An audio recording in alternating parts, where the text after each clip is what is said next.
Okay, let's see. July 20th, 1969 was a hot day in Leningrad, and it turned out to be historic. News reports announced the United States was about to land a man on the moon's surface. Actually, there were two men, Neil Armstrong and Buzz Aldrin, the crew of Apollo 11. Or 3 American professors lived in the same room on the 3rd floor in dormitory number 6, and they were the only ones who had a black and white Soviet TV. We heard about it early enough so that we could see it in real time, Professor Mickelson told me many years later, when we met in St. Petersburg for the 50th anniversary of our program. Just about all the students, Americans and Soviet, came into that room. We were jammed into it like sardines, about 45 of us, watching this thing. I was happily surprised to see how genuinely the Soviet students were congratulating us, our nation, and our astronauts for this achievement, he told me. Underneath, they probably felt some envy and disappointment that it wasn't their own who had done that. That's an excerpt from an early chapter in Jill Dougherty's new book, My Russia, What I Saw Inside the Kremlin, where she describes watching the moon landing from a dorm room in Leningrad. The book is a memoir of her experiences studying Russia and working there over several decades. A few years later, she toured the Soviet Union as part of the U.S. Information Agency's exhibit created under the U.S.-Soviet Cultural Agreement. Jill worked as a CNN correspondent for 3 decades, including several years as the network's Moscow bureau chief. She witnessed and reported on a whole bunch of historical events throughout the presidencies of Mikhail Gorbachev, Boris Yeltsin, Vladimir Putin, and my guest on this episode of the podcast is Jill Dougherty.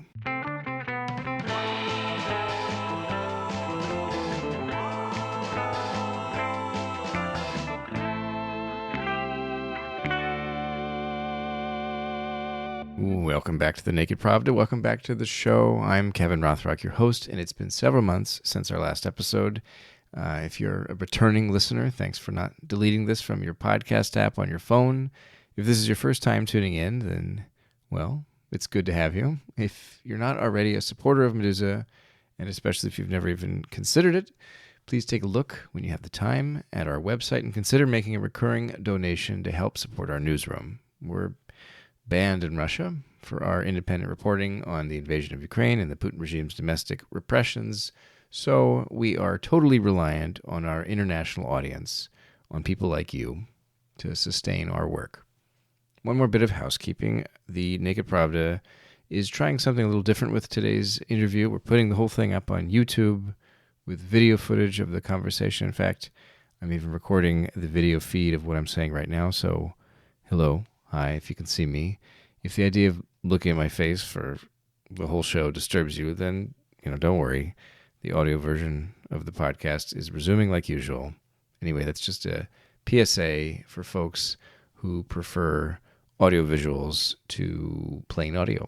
For today's episode, I spoke to Jill Dougherty, a longtime journalist, a fellow podcaster, an adjunct professor at Georgetown's Center for Eurasian, Russian, and East European Studies, and the author of My Russia, What I Saw Inside the Kremlin, published earlier this month and available at bookstores everywhere.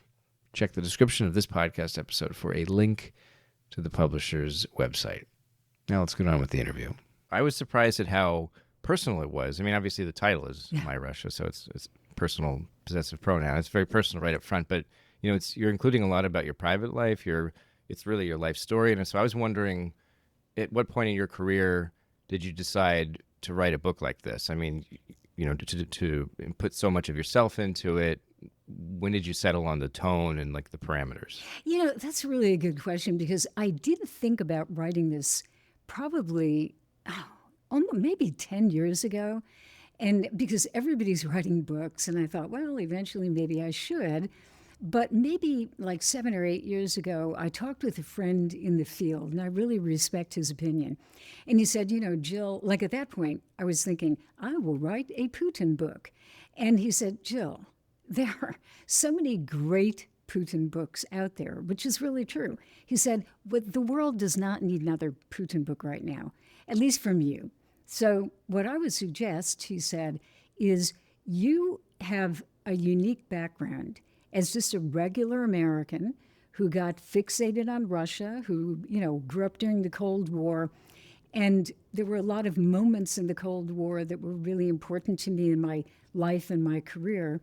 And that's kind of what I began with. So I went over and over thinking, should it be chronological or should it be like thematic?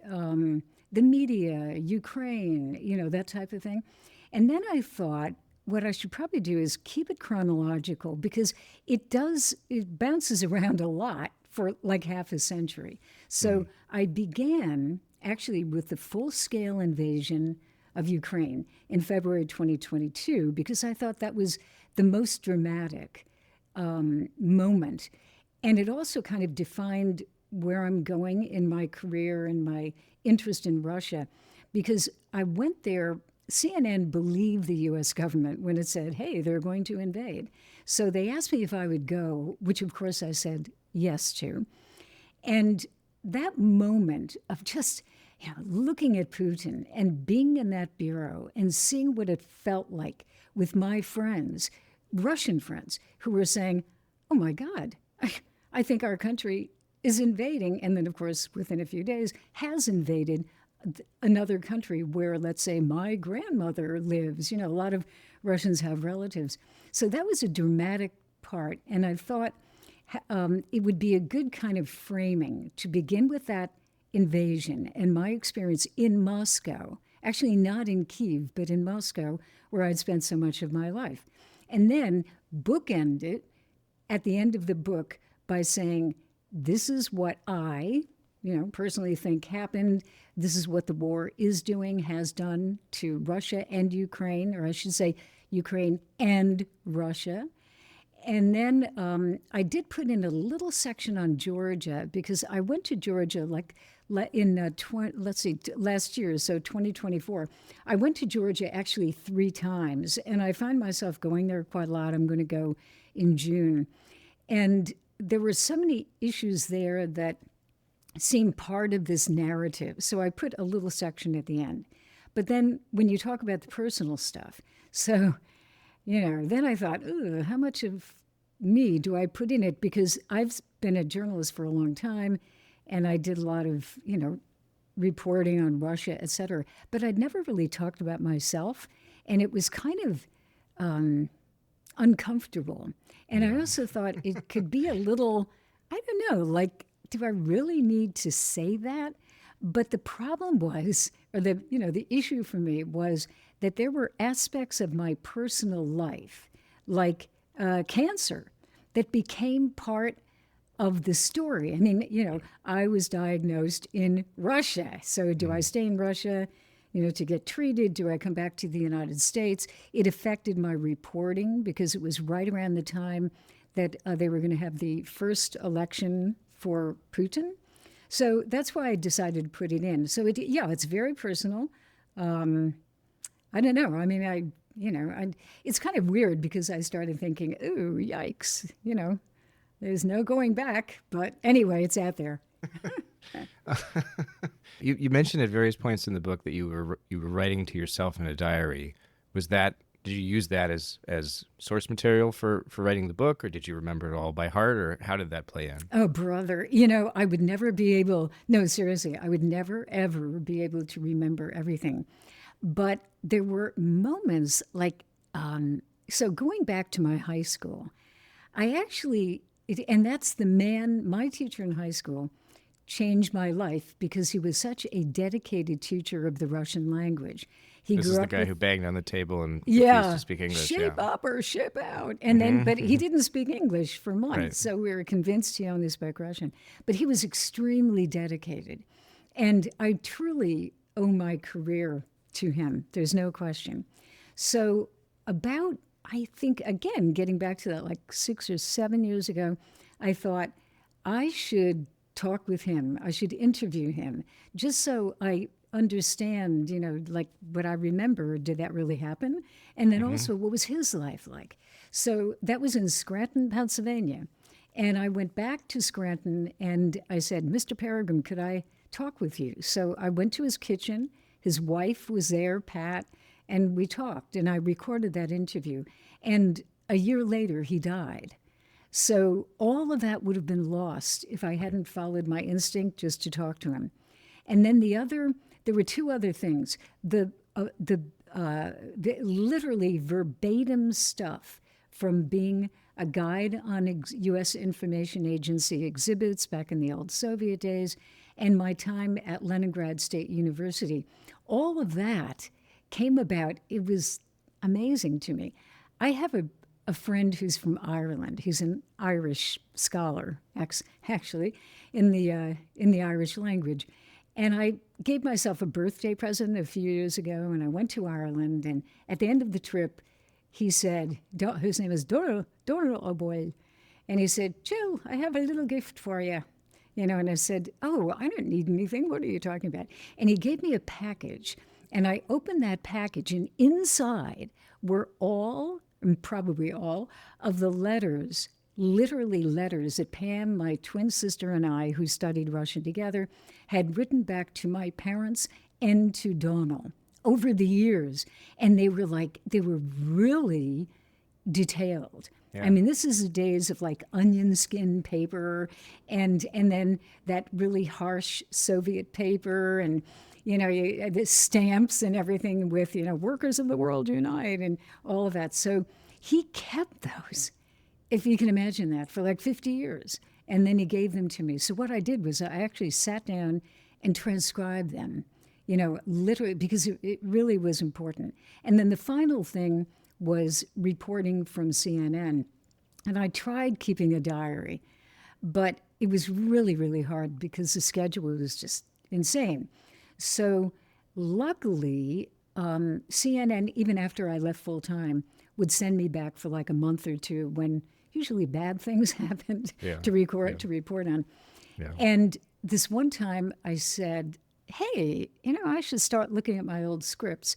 And I said, are they still in the log? Like there was I guess you'd call it an online way that we logged scripts. And they said, oh, well, that's going to die because it's so antiquated, we're going to go to a completely new system. And I said, well, what happens to the old scripts? And they said, oh, they go poof. Man. They just get killed. And I said, oh, my God, you've got to be kidding.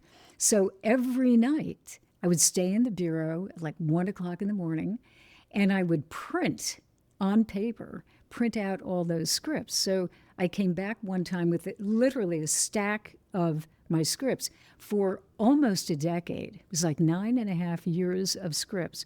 And it was invaluable because it had the date, the time, what city I was in, quotes verbatim.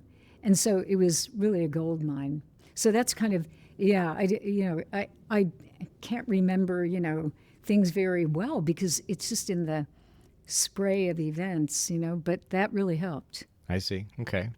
Another question I had, you've been talking a bit about, or you mentioned, studying in high school and your childhood, and in the book, you after you have the introduction about being in Moscow for the invasion of Ukraine, you talk about being a child of the Cold War and how your father's job influenced you and kind of set you on this sort of, or it made you sort of aware, I guess, of national security or geopolitics, and that all of it kind of directed you toward Russia. And I was wondering, you have students now who are young people, and you're teaching them in the contemporary context, seeing them, imagining yourself as a young person. Do you think you would still gravitate toward Russia, or do you think that current trends will lead people in your situation to China or something? I know you worked in Hong Kong too, so you're familiar with this place too. Mm. So I was wondering, as I was reading this, I was thinking, like, I wonder if Jill Dougherty still exists today, or are they all studying in China? Well, there are certainly my students at Georgetown. Some of them are studying Russian, and they're very interested in it. I think probably, at the time that I studied, it was the Cold War, and the critical language at the time was Russian. But, now it probably is Chinese. Could be Russian to a certain extent, Arabic, but definitely Chinese.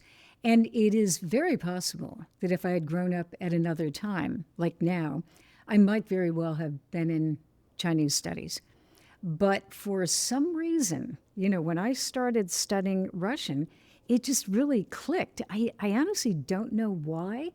In fact, I think I have it in the book that I talked to my twin years later, like actually not too long ago. And I said, you know, so I presume you loved Russian too. And she said, oh no, No, I yeah. think it's an ugly language. You know, she Is likes that, is that how German. your sister Yeah. speaks? It was like, wait a minute. You know, we both studied Russian together. And like, Uh-huh. here I am going, oh yes, more. I love it. Right. You know. And Hmm. she actually didn't particularly like it, but Mm. I But did. she's a polyglot now, right? Oh my She's God. right. Yes. I think it's like Okay. 6 languages. In terms of sourcing, not for this book, but for sort of Russia expertise as it exists in the West, I was wondering how do you think Western journalists and Western experts who work on Russia, presumably most of them or many of them are getting less direct exposure to Russians than 10, 20 years ago, and I wonder. Have you ever thought about how this might affect sort of our grasp on things? Because reading your book, I'm thinking like, wow, this is like a generation of. I mean, I know that your experiences were somewhat rare. Obviously, like it wasn't common to go to the Soviet Union in the '70s and so on. But you're living there in the '90s and the aughts and so on. And this is like an opportunity for a lot of Americans. If in fact, if you're really devoted to Russia and you're not doing something like this at some point in your career, over the last 30 years at least, it was considered like, well, you're not that serious, right? You have to go and be there. And now that opportunity technically still exists, but it's not safe. I'm sure most institutions are not involved in that anymore because there's too much liability and so on.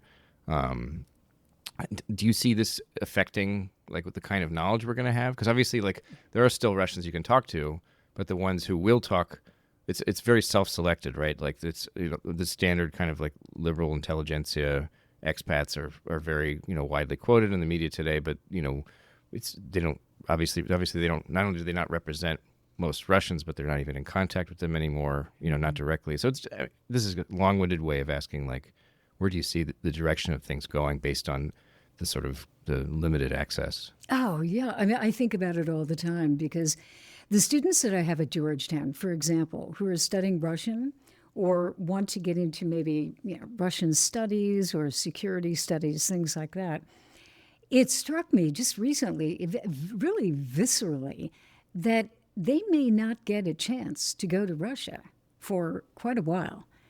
And it just sickened me to think about that because, my key to understanding Russia was 1969 living in a dormitory in Leningrad with no hot water and going to the banya and going to stores and just schlepping around and seeing what life was like and sitting in the kitchen with my friends who were Russians who had everything in one room. They could, as we say so many times, the conversations around the kitchen table were the only way that they could really express themselves and have friends that they trusted. All of that, you cannot learn that in a textbook. And so when I look at Putin, it's not just like, does he have an ideology or, what is he trying to do? And, what was that treatise that he wrote about Ukraine? I think of Leningrad. I think of Putin and his parents during World War II, his mother almost dying of starvation, which I actually do believe. I mean, we have to go on something. And I do believe she actually almost died of starvation because so many people in Leningrad did die of starvation. And just walking down the streets in 1969 taught me more about reality than a lot of stuff I ever learned in class. And to this day, I'm serious. I think about it all the time. Like, what's really going on here?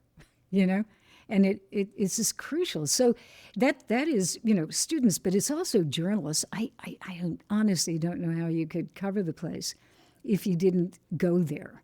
And I know some people, now the Russian government is cutting back on visas so that when you go in, we used to get 3-year visas, multiple entry, and now they're cutting it down. I think the latest I heard was 3 months, and it's one entry, and then you have to apply again. So, yeah, journalists go in and they do live shots and they report as well as they can. But that's not like walking down the streets or talking with people, sitting in a cafe, going to a theater, or going to stores and seeing how prices are. That's Right. that's really important. The Soviet Union that I encountered when I went there for the first time, First time obvious was in 69? 69. Yeah. So obviously, no computers, and you could not get Western newspapers. There was Voice of America, RFE/RL, that type of foreign broadcasting, BBC, etc. You But a got that lot of by radio. yeah, shortwave radio. But a lot of that was jammed. They would create a signal to block it. So the odd thing about that was, even though the propaganda was really, America is a capitalist country and the government takes advantage of the workers who are, left with no protections and they're not well paid and all of this, there was kind of an underlying, I'd say, openness. And I'm judging, this again is my personal experience, but on that exhibit that went, for a half year, we went to 3 different cities and then would travel in between, but literally in a city answering questions for like 8 hours a day. So Sounds I found exhausting. it was exhausting, but it was fascinating because, Right. you could see that their questions were really interesting. And I learned a lot. But I think they there was like an underlying belief, and I'm going to describe it this way. They didn't really believe what they were told by Soviet propaganda. A lot of people, they're not stupid. They were not stupid then, and they're not stupid now. So they knew, hey, they're lying to us. But they weren't exactly sure how. So the questions would be like, where do you live? And then I'd say, I live in a house, and my parents have 6 kids, and and they were actually they didn't know necessarily that my parents had 6 kids, but they might have had an idea that we lived in a house, but they couldn't quite fathom that. So when I said, yes, I live in a house, they would say, oh, well, shouldn't you just live in an apartment? Because Soviet life. But there was almost, I shudder to kind of go this far. Maybe it's not smart, but it was kind of like more positive viewpoint of Americans. Like they hated the government, did not like capitalists for the most part, but they kind of felt that Americans as people were okay. And I think that communism, that system, actually, there was a lot. Perhaps you can understand some of this yourself because of your background in Russia and Russian. There was that expression, mir и дружба, peace and friendship. And we used to laugh about it. But I mean, the Soviets actually didn't say, let's go bomb Paris, which is, a certain leader who shall remain nameless right now, but Mr. Medvedev, I will put it on the record, says, hey, let's bomb Paris, let's bomb London.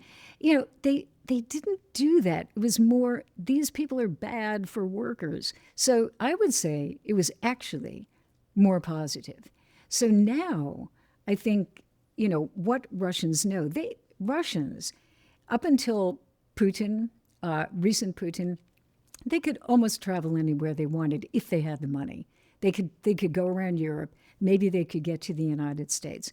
They certainly had access to media until Putin began to shut down the media.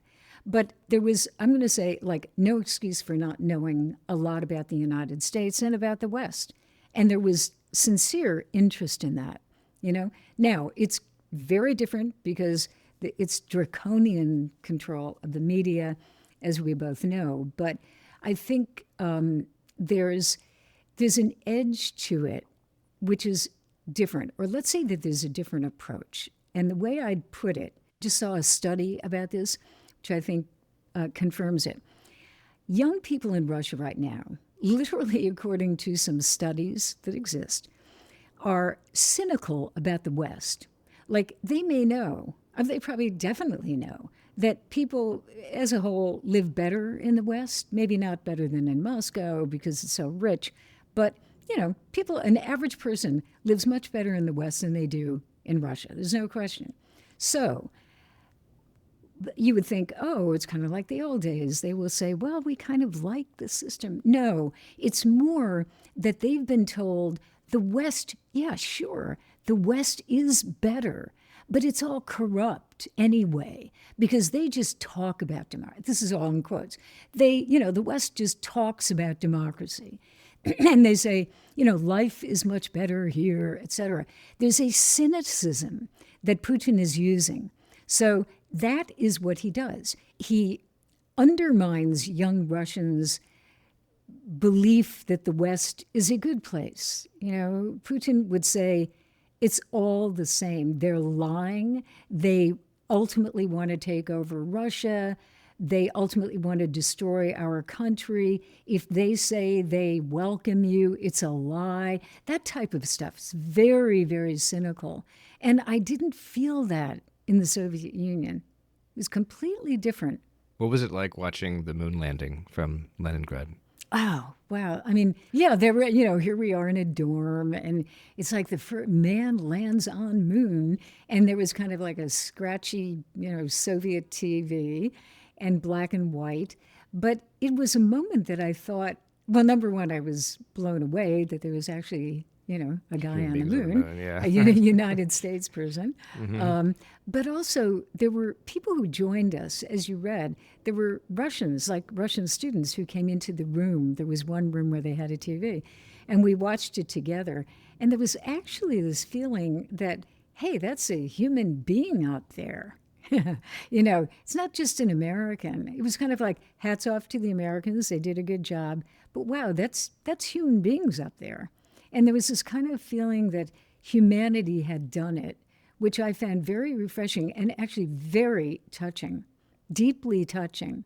Another question I had from the book, there's a section where you compare your father to Putin, essentially, or wondering if like the two shared certain, career traits or personality traits.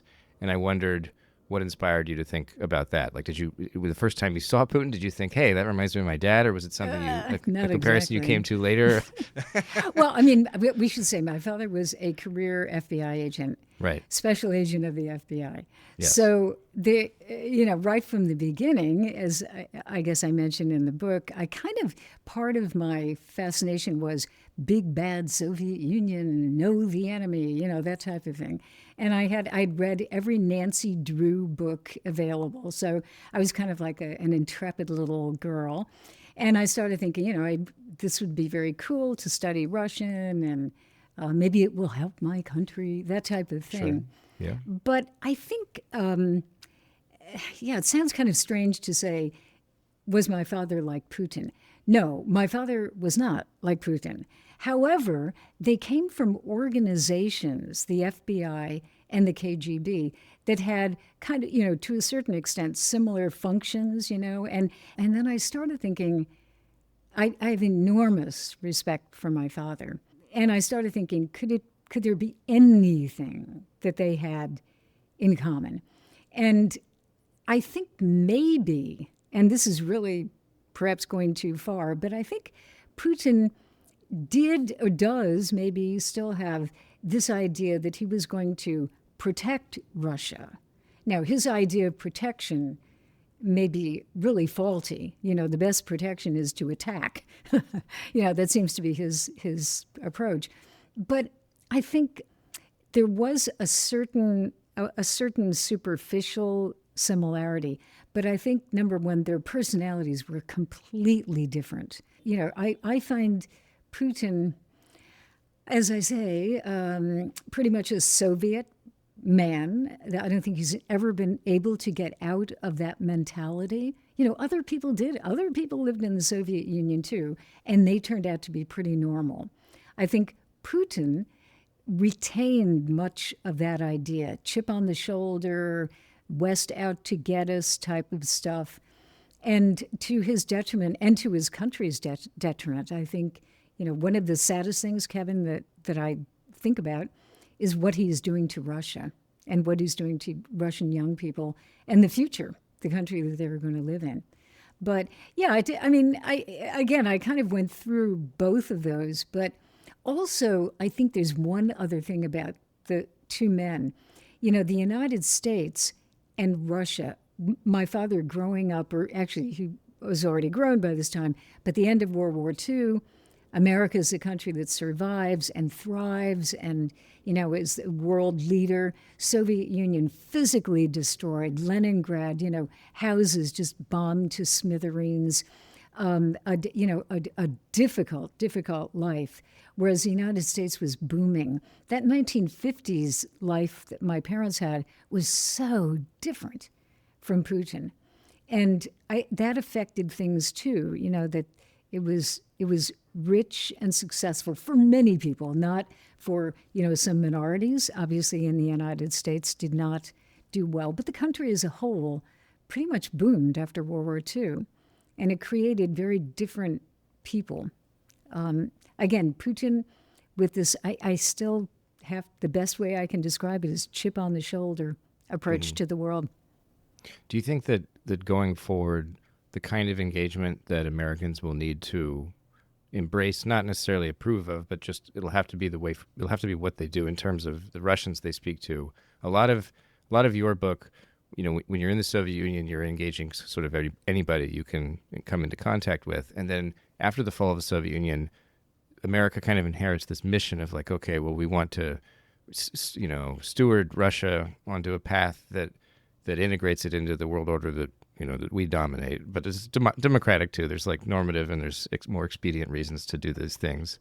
And now it seems as though there's been this retrenchment, and the Russians who were on board with the liberal world order have for the most part left, or they're just fallen silent. And so the Russians who have decision making power, certainly, but even perhaps just the sort of general majority, their baseline are they say things and they believe things that are kind of verboten in American discourse. And so do you think that if you're an expert or you're a journalist, this is for a narrow audience, this question, but if you're an expert or a journalist, you just have to come to terms with the idea that if you're going to engage Russians and talk to Russians, you have to kind of set aside like the moral revulsion and just kind of engage them with that somehow forgotten? Or like how does that factor into the work that people have to do? Well, some Russians have that moral revulsion too. So, I think, it almost always boils down to, can Russians do democracy? Like when you're dealing with them, is it just a lost cause? Like, will we always have this enemy, and will they always have a leader who pulls them back, et cetera? I think what I try to do is think, and this, I actually talked with my students about this just recently, that in the darkest moments, you can have leaders like Gorbachev. Now, many Russians hate him, excoriate his name, because they think he brought down the Soviet Union. Right. But there was a guy who came out of the system and actually talked about things like glasnost, and people were able to read books that they'd never been able to read before, and society really did change. Now, in the process, he did bring down the Soviet Union, and that's just what happened. But I think unexpected things can happen. So I try, it's almost like two parts of my brain. Part of it is like, oh, wow, why does it continue to go back to this ruler? Like, Putin is bringing them back to the Soviet Union type of thing. But then the hope that things really can change. And I do think, even though this is a pretty cynical young generation in Russia right now, that there are people who just want a better Russia, a Russia that they can love and respect, which they always will. I think Russians as a group are quite patriotic, but that it's a country that they can, that it becomes a normal country where you're not shaken down by the police and you can express your views, and it's not, and society is not top down, that there's civil society that can be bottom up. And I know that exists. Every time it seems to kind of rise to the surface, kind of like little shoots of grass, they get lopped off, by the grass cutters in the Kremlin. But I do think that I keep that hope, and I don't think it's Pollyannish. I really do think that unexpected things, can happen, and sometimes they can be positive. Last question I had has to do with the environment, or how fertile the grounds are in the United States currently for fostering future generations of Russia experts and journalists who will focus on Russia. Obviously, it's very difficult, if not impossible, for most people to actually go there and do, the work of the field. Certainly, you can't go there or you can, if you go there and do if you do your job in a lot of different fields, you're breaking the law because there's so many restrictions on speech and criticism of government policy and so on. But that has to do. We've talked about the repressive laws in Russia. In the United States, there's been there's been a change in administrations, obviously, which has led to shutdowns of things that are integral in your story. Voice of America, for instance, hasn't updated they haven't broadcast or updated their website in more than a month as we're recording right now. I went and looked at their website just because I know what happened, but I was like, I need to see the website. I want to actually, is it really frozen? Like, is there no new news? And sure enough, like, there's nothing since, mid-March. And RFERL is sort of, limping along, unclear how they're still putting out content, but they are. And I don't know how much, but I don't know for how much longer. The Wilson Center is no more, or almost no more. And it just seems like there's going to be far less sort of lifts, professional social lifts for Americans who want to follow this path. This is something I kept thinking about reading your book, especially the first half where you're talking about how you really get into it and how you use the various opportunities that are present for Americans. When you look at the changes and witness sort of both like the longer term stuff when it comes to shifts in journalism as an industry, but also the more recent and hopefully temporary changes in U.S. government policy, what do you think about the sort of near and long term future for this field?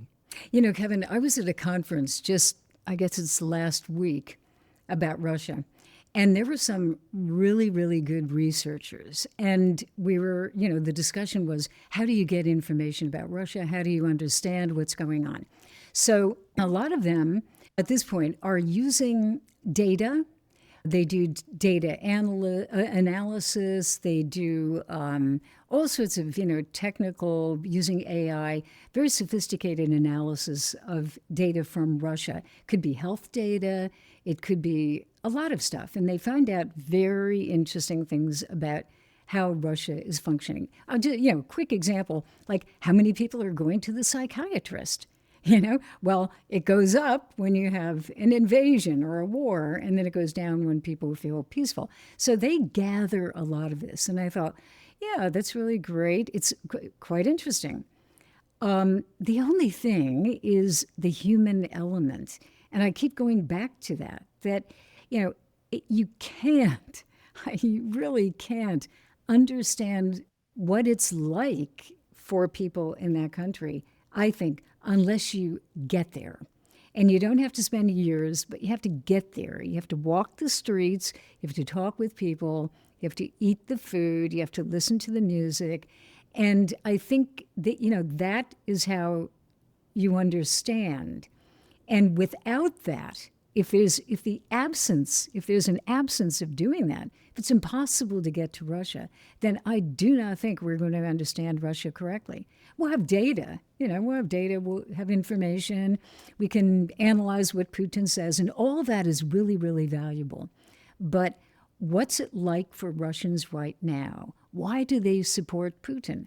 The best way to find out is to talk with people. And Putin doesn't want you to do that. So he's not allowing, or they're arresting, Americans and holding them. But that's what has to happen. So I'm hoping that eventually we can get through this period where it's really valuable to arrest an American and use them to exchange for a KGB agent or FSB.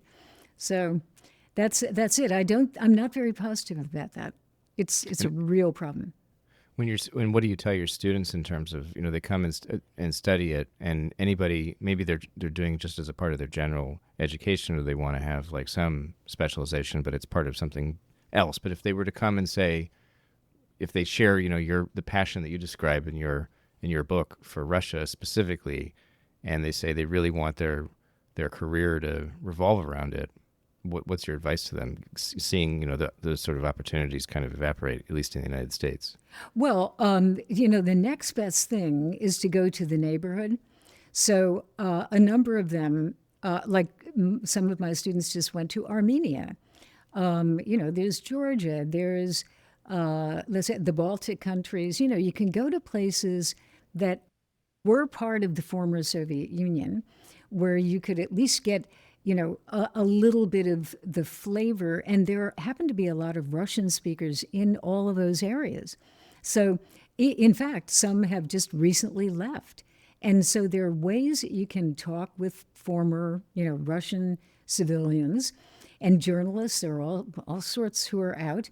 And just, the next best thing. And then also, I think culture. YouTube still exists, although the government, the last time I saw, the Kremlin was trying to slow it down so people, can't see videos that well. But YouTube is there. Culture, music, things like that.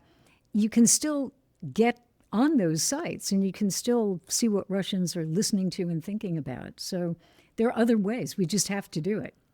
Is there a danger in if American and Western experts generally, if they're kind of left in terms of like the remaining direct interactions available are all either the like dissidents who have left or the diasporas who generally have, I mean, it seems like they're on both sides of the spectrum in different places, but I would hesitate to say that you could meet a diaspora Russian and that their like politics would coincide exactly with like the mainland or whatever, right? Because usually they seem, in my anecdotal experience, like they're either radicalized one way or the other. They're either like rabidly anti-Putin, or they're like, our rights are trampled in here in the Baltics. Like, we need to stand up for ourselves. It goes one way or the other. Yeah. So part of hearing that, I'm thinking like, oh gosh, like American and Russia expertise is going to be like, the only source material we're going to have are like these disaffected dissidents or these disaffected diaspora people. Meanwhile, like, Ivan Ivanovich is just like going to the office and like living on like Mars for all we know. Like it's a totally different world. Well, you know what I tell my students? There's a course that I teach at Georgetown that I call the Putin generation. And you talk about you're worried about the title and so on. And because I thought maybe that's a little toxic, but no, I'm going to keep it as the Putin generation. Although I don't think they are necessarily the Putin generation. I mean, it's a good title. It grabs you. I mean, it kind of historically captures them. These are young people who've grown up with no leader other than Vladimir Putin. Right. So they're the Putin generation. But what I encourage my students to do, we do a lot of culture. I go back. Like Victor Tsoi. Do you know Victor Tsoi, the musician? From Kino, yeah. Mm-hmm. Yeah, Kino. Okay. Well, I mean, there's a guy, he is dead now. He died at, I think, age 27 or 28, tragically, but incredible star in the Soviet Union. And he expressed the angst of a generation, right? So I have my students listen to his music, watch him perform. It's all over YouTube. You can find Do they like it? They love it. Mm-hmm. So, I mean, I listened to him just for the fun of it. But, I mean, he was an incredible artist, really. Mm-hmm. So I get them to look at him back in the old Soviet days. And then we look at him, how he has been co-opted by Putin today. His music is used for like pro-Putin rallies because it's so darn strong and effective. So I think there are ways that you can kind of give people an idea of what makes people tick. Like, why would that music and those lyrics be influential, 40 years ago, whatever, and today? Because he was saying something. So that's what I try to give. The next best thing to, I guess, what I experienced. I tell them about the dorm. I tell them about, no hot water. I tell them about the banya. And but just to give like the humanity of it. I'll say one last thing, which is, we have this idea, big bad Soviet Union. It's not really a country. It's more a concept. Russia, yikes. And it's a country. It is a country, and it has people, and people who run around thinking, not about politics all the time, but how do I get a good job, and where do my kids go to school, and how can they get a good education, and what's happening, that type of thing. And I think we have to remember that it is people. It's a country with people that is very important for us to understand, because even if it gets poor, even if it is, militarily weaker at this point, it will always, at least I think, for the foreseeable future, be influential. And we have to understand them. And the only way we can understand it is by looking at the country, but also at the people. Thanks again for tuning in, folks. Remember to visit Medusa's website to read our reporting. And again, please consider making a recurring donation to help sustain our newsroom's work. Until next time.